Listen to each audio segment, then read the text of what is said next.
J'ai vu sa planche sortir de l'eau avec une énorme morsure. J'ai compris que c'était une attaque. J'ai vu l'aileron, j'ai tout vu. J'ai vu le requin tourner, charger à 2 reprises. Témoignage exclusif sur Antenne Réunion. Attaque de requin cet après-midi au port. Un homme de 47 ans grièvement blessé à l'avant-bras. Il surfait au lieu-dit La Pointe derrière la SRPP. C'est l'info du jour. Il s'agit de la 3e attaque de squale depuis le début de l'année. Nous entendrons les réactions au port et celles du chargé de la prévention requin à la préfecture, Nicolas Lebianic, est l'invité de ce 19h. 47 ans, attaqué par un requin cet après-midi au port, au lieu-dit La Pointe. Un surfeur a subi plusieurs charges de squale, a réussi à sortir de l'eau, grièvement blessé au bras. Il a été transféré au CHU Nord. Témoin de l'accident, un ami de la victime raconte un témoignage exclusif sur Antenne Réunion, recueilli par Fabrice Adrien. C'est à cet endroit, au lieu-dit La Pointe, que l'attaque de squale se produit. Il est un peu plus de 14 heures. Un ami de la victime vit le drame en direct. J'ai vu sa planche sortir de l'eau avec une énorme morsure. J'ai compris que c'était une attaque. Directement, j'ai vu l'aileron, j'ai tout vu. J'ai vu le requin tourner, charger à 2 reprises. Et dit en train de se débattre, d'esquiver les charges. Le requin a abandonné et j'ai vu que son bras était touché. Il est rentré à la nage, oui, et j'ai vite descendu le secourir. Alerté par les cris venant de la plage, c'est à une dame faisant sa petite marche quotidienne que les premiers témoins demandent un téléphone pour alerter les secours.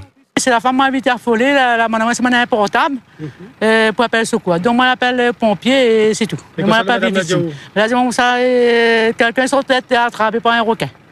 Et ce que moi, j'ai vu, c'est la planche qui était arrachée de place et moi, je n'ai pas vu le bras. Des plongeurs étaient également à l'eau à quelques kilomètres de là. Ils ont été invités à sortir par la marine. La marine a dit nous comme ça là, on a une attaque, elle dit nous sort dans l'eau parce que le requin vient attraper un maman et c'est faire. Et on a sorti. Ce sont les pompiers et le SMUR qui prennent en charge la victime. Elle a été mordue au bras.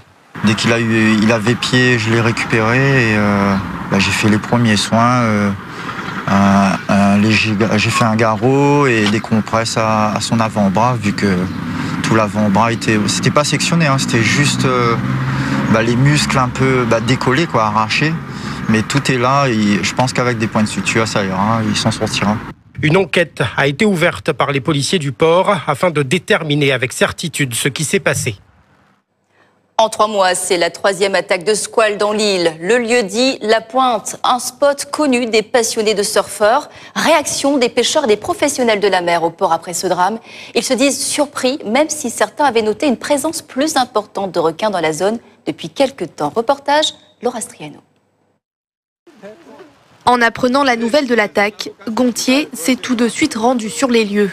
Ce pêcheur a du mal à y croire. Moi, je n'ai jamais connu que les gens étaient mangés ici au port par le requin. Nous, on a fait la petite pêche normale, nous l'avons envoyé, des points, rien. Mais des fois, on voyait des petits requins qui passaient sur le bord, mais des petits. Yannick est un chasseur sous-marin et plonge régulièrement. Cette attaque lui fait remonter des souvenirs. Il y a 10 ans, un de ses proches s'est fait mordre dans la zone. En plus, je connais bien le mec, donc... Ah oui, c'est un peu triste quand même. C'était mon cousin, c'était à côté, là, de l'autre côté. Oui, près de la piscine. Le requin est nu, il était au fond, en amené, donc il a attrapé seulement le pied, la cheville, il a relâché. Pourtant, le spot de La Pointe n'a jamais vraiment été déserté depuis le début de la crise. Patrick voit des surfeurs de temps en temps. Et ce drame ne le surprend pas. Ça fait à peu près 2 mois qu'on a déserté parce que en tant que pêcheur sous-marin, on se renseigne, il y a un ami il n'y a pas longtemps, il avait déjà pris 2 grosses caronnes, il se fait bouffer les poissons. C'était pas aujourd'hui, c'était pas demain, mais on s'y attendait, parce que nous étant dans l'eau, on voit tout ce qui se passe en dessous, tandis que c'est un petit peu difficile pour eux. En plus, là, comme là, l'eau est sale. Là. Depuis le début de l'année, notre île recense une attaque de requins tous les 2 mois. Une actualité commentée en direct sur Antenne Réunion. Avec nous, le chargé de la prévention requin à la préfecture de la Réunion. Bonsoir Nicolas Lubianic. Une attaque de squale sur un spot de surf au port, du vent, de la pluie, des conditions météo dégradées. L'accident était-il inévitable ? Je crois que toutes les conditions ont été réunies effectivement pour qu'aujourd'hui on ait une attaque. Comme on le sait, effectivement, une entrée de port, c'est un secteur où l'eau est sale, ce que confirment un certain nombre de vos interlocuteurs. On arrive en période d'hiver austral, donc la prudence bien sûr s'impose et on sait que ce type d'attaque aujourd'hui peut survenir et principalement dans des moments comme celui d'aujourd'hui. Nous avons vu, c'est la 3e attaque en 3 mois, dont 2 mortelles depuis le début de l'année. Visiblement, les messages de prévention et également les amendes ne suffisent plus selon vous ? Alors moi je voudrais rappeler effectivement qu'aujourd'hui on est sous le régime d'une interdiction de pratique des activités nautiques les plus exposées. La pratique est possible au sein d'espaces sécurisés, de zones d'expérimentation opérationnelle à l'intérieur des lagons, mais à l'évidence dans des secteurs isolés comme celui du port, la pratique aujourd'hui n'est ni possible ni raisonnable. Nous venons de l'apprendre, le préfet décide d'avancer le programme Cap-Requin 2. Il missionne apparemment ce soir des bateaux pour poser des drumlines et des palanques. À quel endroit et dans quel but ? Alors effectivement, le programme Cap-Requin 2 devait débuter cette semaine, prioritairement sur d'autres secteurs, la baie de Saint-Paul, la commune de Trois-Bassins, la commune de Saint-Paul. Compte tenu des circonstances de l'attaque, une concentration des opérations va avoir lieu dans le secteur immédiat de la zone de l'attaque pour une période que l'on va déterminer en fonction des premiers résultats de cette nuit de pêche qui va débuter là, dans les prochaines heures. Et au vu de cette nouvelle attaque, est-ce que ce dispositif va également être mis en place au port ? Ça sera à la commune du port de se déterminer pour savoir si elle souhaite rentrer dans le partenariat de ce programme Cap-Requin.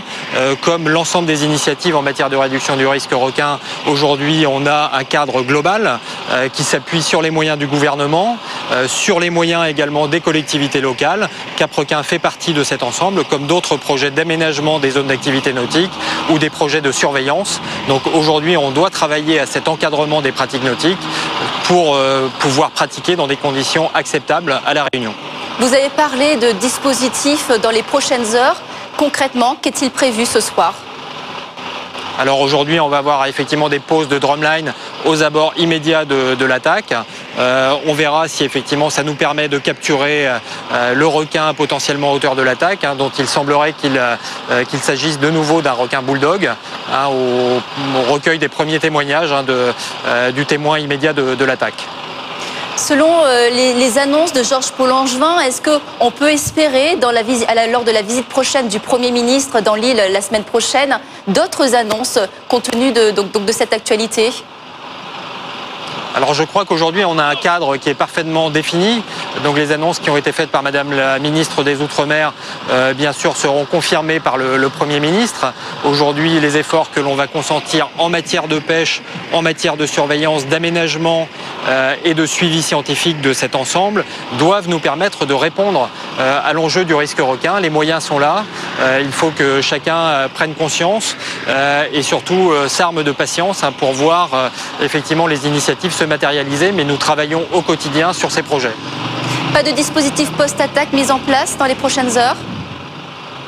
Alors le dispositif post-attaque effectivement va s'appuyer sur le programme Cap-Requin tel qu'on vient de le présenter. Donc on est dans un dispositif après attaque un petit peu particulier puisqu'on est quand même en secteur isolé. Dans le cadre de post-attaque, bien sûr, on a des mesures de restriction de la circulation maritime. Là, on est dans un secteur qui connaît assez peu de circulation maritime en dehors des gros navires de commerce. Donc les opérations de pêche vont se conduire pour répondre à l'objectif qu'on se donne à chaque fois que se produit une attaque sur le littoral de La Réunion. Merci Nicolas Lebianic d'avoir réagi en direct sur Antenne Réunion.